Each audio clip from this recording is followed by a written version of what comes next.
औज़ुबिल्लाहि मिनश्शैतानिर्रजीम बिस्मिल्लाहिर्रहमानिर्रहीम। इरशाद होता है कि किसी मुसलमान को लायक नहीं कि किसी हाल में भी अपने मुसलमान भाई का खून नाहक करे। सही मुस्लिम में है कि रसूलुल्लाह सल्लल्लाहु अलैहि वसल्लम फरमाते हैं, किसी मुसलमान का जो अल्लाह के एक होने की और रसूलुल्लाह सल्लल्लाहु अलैहि वसल्लम के रसूल होने की शहादत देता हो, खून बहाना हलाल नहीं। 3 हालतों में एक तो ये है कि इसने किसी को कत्ल कर दिया हो, दूसरा ये कि शादीशुदा होने के बावजूद भी जिना किया हो, और तीसरा ये कि दीन इस्लाम को छोड़ देने वाला हो, यानी जमात से फुरकत करने वाला हो। जब इन 3 कामों में से कोई एक काम किसी से वाक़या हो जाए तो रियाया में से किसी को इसके कत्ल का इख्तियार नहीं है। इमाम या नायब इमाम को बओहदा क़ज़ा का हक है। आयश बिन अबी रज़ी अल्लाह तआला अन्हा ने एक मरतबा एक शख्स को कत्ल कर डाला जिसे वो इस्लाम लाने की वजह से सज़ा दे रहा था, यहाँ तक कि इसकी जान ले ली। इसका नाम आरिस बिन ज़ैद आमरी था। जब अयाश के दिल में ये ख़ार रह गया, इन्होंने ठान ली कि मौका पाकर इसे कत्ल कर दूंगा, तो अल्लाह ताला ने कुछ दिनों बाद कातिल को भी इस्लाम की हिदायत दे दी। वो मुसलमान हो गए और हिजरत भी कर ली। लेकिन अयाश को ये मालूम न था कि फ़तह मक्का वाले दिन ये इनकी नज़र पड़े। ये जान कर के ये अब तक कुफ्र पर है, इन पर अचानक हमला कर दिया और कत्ल कर दिया। जब हुज़ूर अकरम सल्लल्लाहु अलैहि वसल्लम से ये वाक़या बयान हुआ तो अबू ज़र रज़ी अल्लाह तआला अन्हा ने अपना ये उज़र बयान किया कि इसने सिर्फ जान बचाने की खातिर ही कलमा पढ़ा था। आप नाराज़ होकर फरमाने लगे, क्या तुमने इसका दिल चीर कर देखा था? फिर कत्ल ख़ता का जिक्र हो रहा है कि इसमें 2 चीज़ें वाजिब है, एक तो ग़ुलाम को आज़ाद करना, दूसरा दीत देना। इस ग़ुलाम के लिए भी शर्त है कि वो ईमानदार हो। काफिर को आज़ाद करना काफ़ी ना होगा। एक अंसारी सियाफाम लोंडी को लेकर आए और हुज़ूर अकरम सल्लल्लाहु अलैहि वसल्लम से फरमाने लगे और कहते, मेरे ज़िम्मे एक मुसलमान गर्दन का आज़ाद करना है, अगर ये मुसलमान हो तो मैं इसे आज़ाद कर दूँ। तो आप सल्लल्लाहु अलैहि वसल्लम ने इस लोंडी से पूछा, क्या तू इस बात की गवाही देती है कि अल्लाह के सिवा कोई इबादत के लायक नहीं? तो इसने कहा कि हाँ। आप सल्लल्लाहु अलैहि वसल्लम ने फरमाया, क्या तू इस बात की गवाही देती है कि मैं अल्लाह का रसूल हूँ? इसने कहा हाँ। तो फरमाया, क्या मरने के बाद जी उठने की भी तू कायल है? तो इसने कहा कि हाँ। तो आप सल्लल्लाहु अलैहि वसल्लम ने फरमाया कि इसे आज़ाद कर दो। एक तो गर्दन आज़ाद करना वाजिब है, दूसरे खून बहा देना जो मकतूल के घर वालों को सौंप दिया जाएगा। ये एवज़ है इनके मकतूल का। ये दीत 100 ऊँट है 5 किस्मों के। 20 तो दूसरी साल की उम्र की ऊँटनियाँ हो और 20 इसी साल की, और 20 तीसरे साल में लगी हुई ऊँटनियाँ हो, और 20 5वीं साल में लगी हुई, और 20 चौथे साल में लगी हुई हो। यही फैसला कत्ल ख़ता के खून बहा का रसूलुल्लाह सल्लल्लाहु अलैहि वसल्लम ने किया है। सहीह में अबू हुरैरा रज़ी अल्लाह तआला अन्हा से मरवी है कि हज़ील कबीला की 2 औरतें आपस में लड़ी, एक ने दूसरे को थप्पड़ मारा, वो हामला थी, बच्चा भी ज़ाया हो गया और वो भी मर गई। किस्सा आन हज़रत सल्लल्लाहु अलैहि वसल्लम के पास आया तो आप सल्लल्लाहु अलैहि वसल्लम ने ये फैसला किया कि वो इसके बच्चे के एवज़ एक लोंडी या ग़ुलाम दे, और औरत मकतूला के बदले दीत, और वो दीत कातला औरत के हकीकी वारिसों के बाद रिश्तेदारों के ज़िम्मे है। इससे ये भी मालूम हुआ कि जो कत्ल हुमदा ख़ता से हुआ वो भी हुक्म में और ख़ता महज़ के है, यानी कि दीत के एतबार से। हाँ, इसमें तकसीम साबित है। अल्लाह ताला फरमाता है कि कत्ल ख़ता की तौबा की यह सूरत है कि ग़ुलाम आज़ाद नहीं कर सकता तो फिर रोज़े रख ले, और इससे रोज़ों की भी ताकत ना हो, वो मिस्कीनों को खाना खिला सकता है, यानी 60 मिस्कीनों को खाना खिला दे।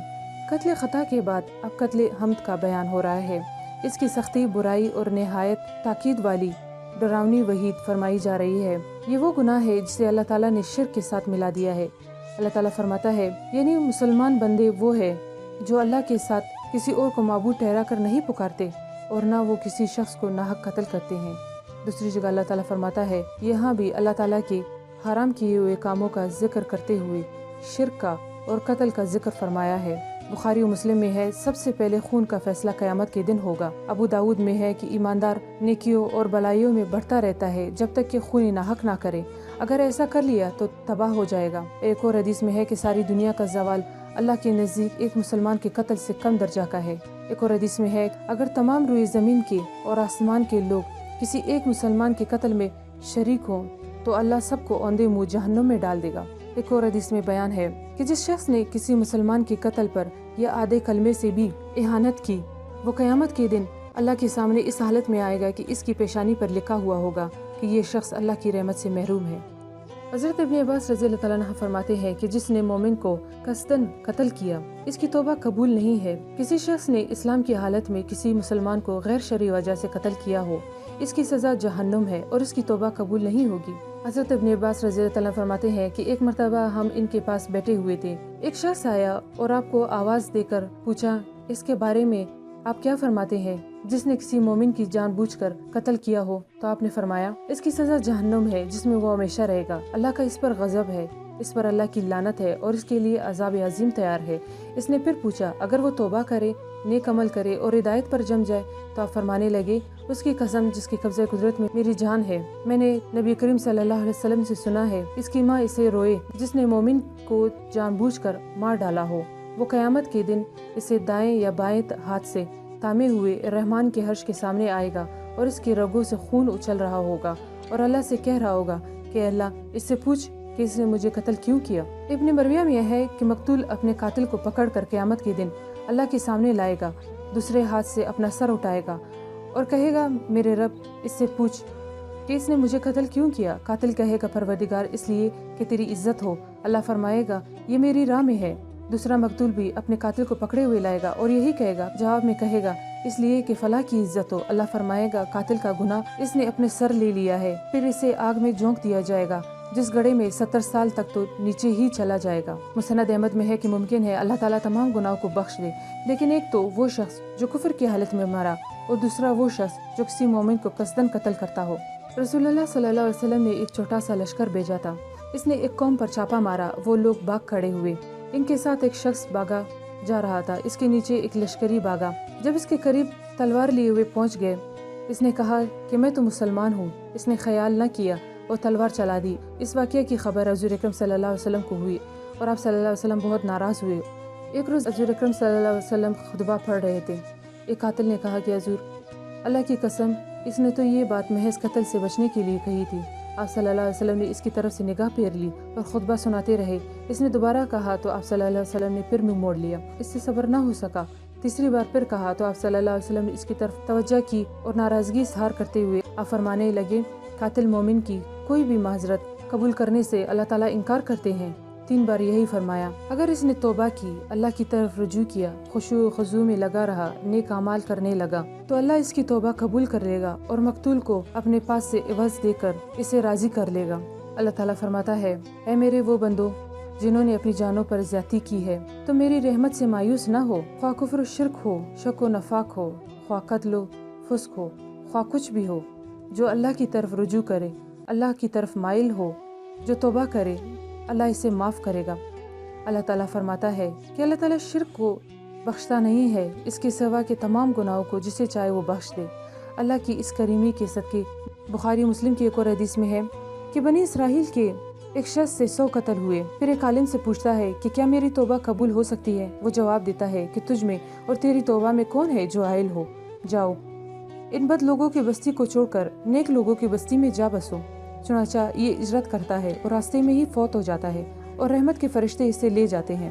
اور پھر اللہ تعالیٰ فرماتا ہے کہ جس غنیمت کی لالچ میں تم غفلت برت رہے ہو اور سلام کرنے والوں کے ایمان میں شک و شبہ کر کے انہیں قتل کر ڈالتے ہو، سنو یہ غنیمت بھی اللہ کی طرف سے ہے، اس کے پاس سے بہت سی غنیمتیں ہیں جو وہ تمہیں حلال ذرائع سے دے گا اور وہ تمہارے ہی لیے اس مال سے بہت بہتر ہوں گی۔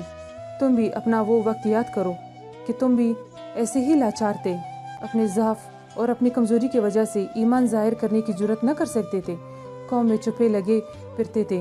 آج اللہ نے تم پر احسان کیا، تمہیں قوت دی اور تم کھلے بندوں اپنے اسلام کا اظہار کر رہے ہو، جو بے اسباب اب تک دشمنوں کے پنجے میں پھنسے ہوئے ہیں اور ایمان کا اعلان کھلے طور پر نہیں کر سکے۔ جب وہ اپنا ایمان ظاہر کریں گے تمہیں تسلیم کر لینا چاہیے۔ یاد کرو جبکہ تم کم تھے، کمزور تھے۔ الغرض ارشاد ہو رہا ہے کہ جس طرح یہ بکری کا چرواہا اپنا ایمان چھپائے ہوئے تھا، اسی طرح اس سے پہلے جبکہ بے سر و سامانی اور قلت کی حالت میں تم مشرکوں کے درمیان میں تھے اور ایمان چھپائے پھر رہے تھے، تم بھی پہلے اسلام والے نہ تھے۔ اللہ نے تم پر یہ احسان کیا اور تمہیں اسلام نصیب فرمائی ہے۔ اللہ تعالیٰ ہمیں کلام پاک کو سمجھنے کی اور اس پر عمل کرنے کی توفیق عطا فرمائے، آمین۔ وآخر دعوانا ان الحمد للہ رب العالمین۔